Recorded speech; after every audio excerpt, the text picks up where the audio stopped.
बिस्मिल्लाहिर्रहमानिर्रहीम। अस्सलाम वालेकुम व्यूवर्स। आज मैं आप लोगों के लिए बहुत ही मज़ेदार से अंडे के हलवे की रेसिपी लेकर आई हूँ और ये सर्दियों की सौगात होती है। स्पेशली सर्दियों में ही बनाया जाता है क्योंकि इसकी तासीर काफ़ी गर्म होती है, तो सर्दियों में बना के एंजॉय किया जाता है। और बहुत सिंपल सी रेसिपी, आप घर के इंग्रेडिएंट्स के साथ ही इसको बना के तैयार कर सकते हैं, जो कि बहुत ही मज़ेदार बनता है ये हलवा।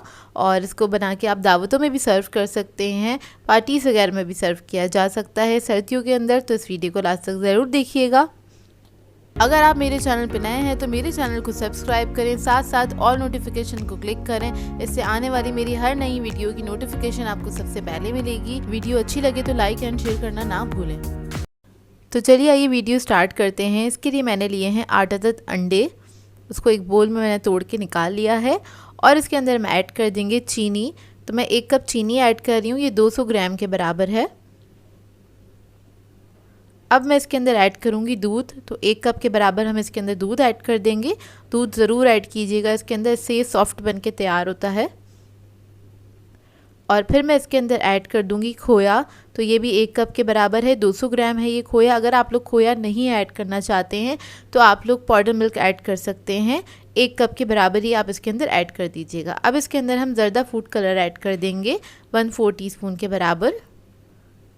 और फिर मैं इसके अंदर ऐड कर दूंगी इलायची और केवड़ा।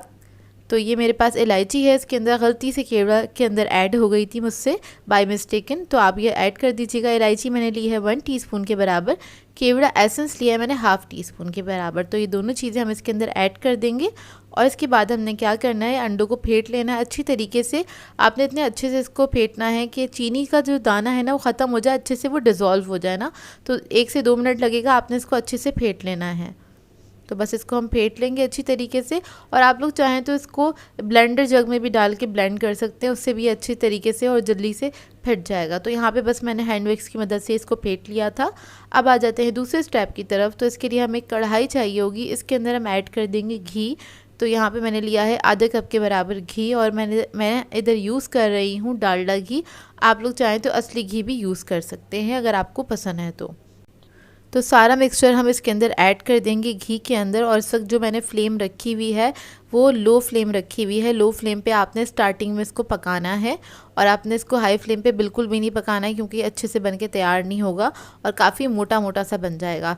तो आपने लो फ्लेम पे इसको कुक करना है 2 से 3 मिनट तक, जब तक ये थिक नहीं होने लग जाता। बस इसके अंदर काम क्या करना होता है, आपने सिर्फ चमचा चलाते रहना है, हाथ बिल्कुल भी नहीं रोकना है आपने। तो हल्के हाथ से आपने आहिस्ता आहिस्ता स्टार्टिंग में आपने चमचा चलाना है। इससे क्या होगा, इसके जो दाने हैं ना ये बारीक बन के तैयार होंगे। मोटे मोटे वो अच्छे नहीं लगते हैं देखने में।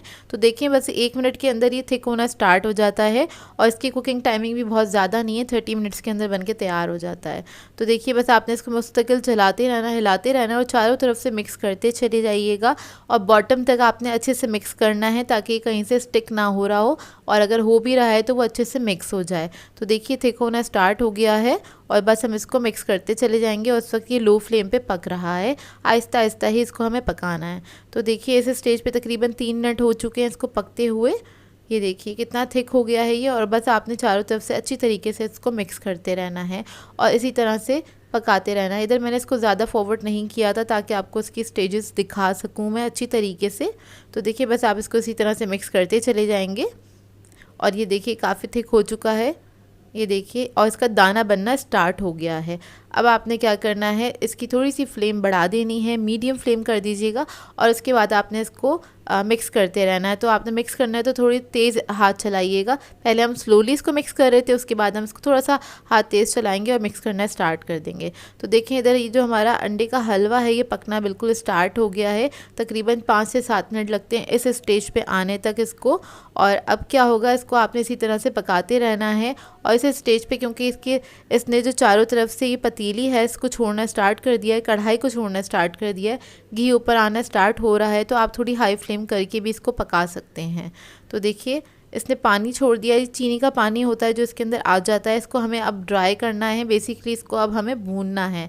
तो इस स्टेज पे आने तक इसको तकरीबन 10 मिनट हो जाते हैं। और आप चाहें तो इसको हाई फ्लेम पे इसको जल्दी से ड्राई भी कर सकते हैं, लेकिन मैंने इसको ज़्यादा हाई फ्लेम पे नहीं पकाया था तो मुझे 30 मिनट लगे थे इसको पकाने में। अब इसको बस मैं भूनती चली जाऊँगी और आपने इसी तरह से मिक्स करते चले जाना है जब तक इसका पानी ड्राई नहीं हो जाता। और जब घी ऊपर आने लगेगा फिर हम इसके अंदर नट्स ऐड कर देंगे। तो नट्स आप अपनी मर्ज़ी के मुताबिक ऐड कर सकते हैं, कम या ज़्यादा, या जैसे आपको पसंद हो, या जो भी नट्स पसंद हो आप इसके अंदर ऐड कर सकते हैं। तो यहाँ पे बस मैं बादाम और पिस्ते ही ऐड कर रही हूँ, तो इन्हीं का टेस्ट इसके अंदर बहुत अच्छा आता है। अगर आपको और कोई भी नट पसंद है जैसे कि काजू, किशमिश, अखरोट या फिर क्या कहते हैं नारियल वगैरह, तो आप वो भी ऐड कर सकते हैं इसके अंदर। तो बस इसको मैं 2 मिनट और भूनूंगी। इसका जो ये ऑयल है थोड़ा सा और ऊपर आ जाए और जो पानी थोड़ा बहुत रह गया मॉइस्चर वो बिल्कुल ड्राई हो जाए, तब तक इसको भूनेंगे। उसके बाद इसको हम सर्व करेंगे और ये बहुत जल्दी बनके तैयार होता है। बहुत आसान सी रेसिपी है और दावतों में आप इसको बना के सर्व कर सकते हैं। सर्दियों में जो भी कोई दावत होती है विंटर में, तो आप इसको बना के सर्व कर सकते हैं, क्योंकि बहुत आइडियल रेसिपी है और ये बहुत मज़े का बन के तैयार होता है। आप लोग इस रेसिपी को ट्राई करें तो अपना फीडबैक ज़रूर दीजिएगा मुझे। तो ये देखिए बन के तैयार हो गया। फ्लेम हम अब इसकी मैं ऑफ़ कर दूँगी और इसके बाद इसको हम सर्व कर लेंगे। गरम गरम आप इसको सर्व कीजिएगा, बहुत मज़ा आएगा इसको खाने में। आप लोगों को हमारी फैमिली ने बहुत इन्जॉय किया था, बहुत मज़ेदार बना था, सबको बहुत पसंद आया ये हलवा। और मेरे बचपन में मेरी फुप्पो बनाया करती थी और मैंने बहुत सालों के बाद बनाया ये हलवा। मैंने बेसिकली पहली बार बनाया ये हलवा और अपनी फुप्पो वगैरह को देखा करती थी ये बनाते हुए, और आप ट्राई किया है। अब आप लोग भी ट्राई कीजिएगा और अपना फीडबैक दीजिएगा। सो व्यूअर्स, अगर आप लोगों को मेरी रेसिपीज़ अच्छी लगती हैं तो मेरे चैनल को सब्सक्राइब करें, लाइक करें, कमेंट ज़रूर किया करें, शेयर भी ज़रूर किया करें अपने फ्रेंड्स के साथ, फैमिली के साथ। तो मुझे अपनी दुआओं में याद रखिएगा। अल्लाह हाफ़िज़।